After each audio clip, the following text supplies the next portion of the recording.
Referee সরাসরি ক্যামেরার দিকে তাকিয়ে বুক ফাটা কান্নার সাথে বলেন, আমাকে ক্ষমা করে দিন। আমি যা করেছি তার জন্য আমি সারা জীবন নরক যন্ত্রণা ভোগ করব, কিন্তু বিশ্বাস করুন আমি নিরুপায় ছিলাম।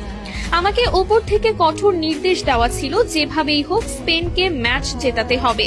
আমি শুধু সেই নির্দেশ পালন করেছি মাত্র। রেফারির এই একটি মাত্র বাক্য মুহূর্তের মধ্যে পুরো বিশ্ব মিডিয়ায় দাবানলের মতো ছড়িয়ে পড়ে। সারা বিশ্বের ফুটবল বোদ্ধা থেকে শুরু করে সাধারণ ভক্তরা রীতিমতো স্তব্ধ হয়ে যান। তিনি আরো ভয়ঙ্কর সব গোপন তথ্য ফাঁস করে বলেন, ম্যাচের আগের রাতেই আমার হোটেল রুমে থাকা ল্যান্ডলাইনে একটি গোপন কল আসে। আমি ফোন তুলতেই ফিফার ভেতরের একটি শক্তিশালী সিন্ডিকেট এবং আন্ডারওয়ার্ল্ডের বেটিং মাফিয়াদের এক শীর্ষ কর্মকর্তা আমাকে পরিষ্কার ভাষায় হুমকি দেন।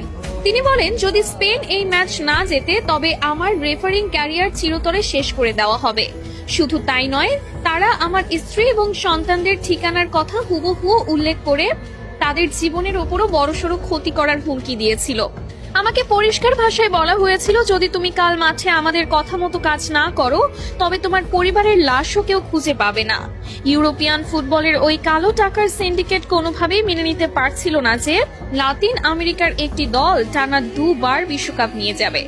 আমাকে বলা হয়েছিল যে কোনো মূল্যে যে কোনো অজুহাতে আর্জেন্টিনার খেলোয়াড়দের চাপে রাখতে হবে, তাদের স্বাভাবিক খেলা নষ্ট করে দিতে হবে। কান্নায় ভেঙে পড়ে এই রেফারি আরো বলেন, ম্যাচের বয়স যখন 93 মিনিট, এনজো ফার্নান্ডেজ যখন সামান্য একটি বল দখলের লড়াইয়ে ফাউল করেছিল, তখন আমার কানে ইয়ারপিসে ওপর থেকে সরাসরি নির্দেশ আসে, এটাই সুযোগ, আর দেরি করো না, ওকে সরাসরি লাল কার্ড দিয়ে মাঠ থেকে বের করে দাও। আমি নিজে মাঠে দাঁড়িয়ে অত্যন্ত কাছ থেকে দেখেছি, ওটা কোনোভাবেই লাল কার্ড দেওয়ার মতো অপরাধ ছিল না। আমি চেয়েছিলাম অন্তত VAR চেক করতে, কিন্তু আমাকে এয়ারপিসে VAR দেখতেও কঠোরভাবে নিষেধ করা হয়। যখন আমি পকেট থেকে লাল কার্ডটি বের করছিলাম তখন আমার হাত থরথর করে কাঁপছিল।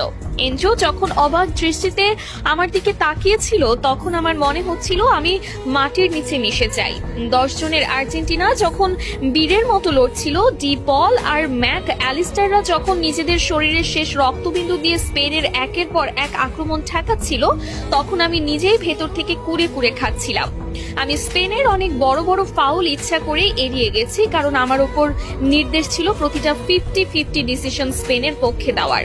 অতিরিক্ত সময়ে যখন স্পেনের ফেরান তোরেস গোলটি করলো, তখন স্টেডিয়ামের স্প্যানিশ ভক্তরা উল্লাস করলেও আমার বুকের ভেতরটা অপরাধবোধে ভিন্ন হয়ে যাচ্ছিল।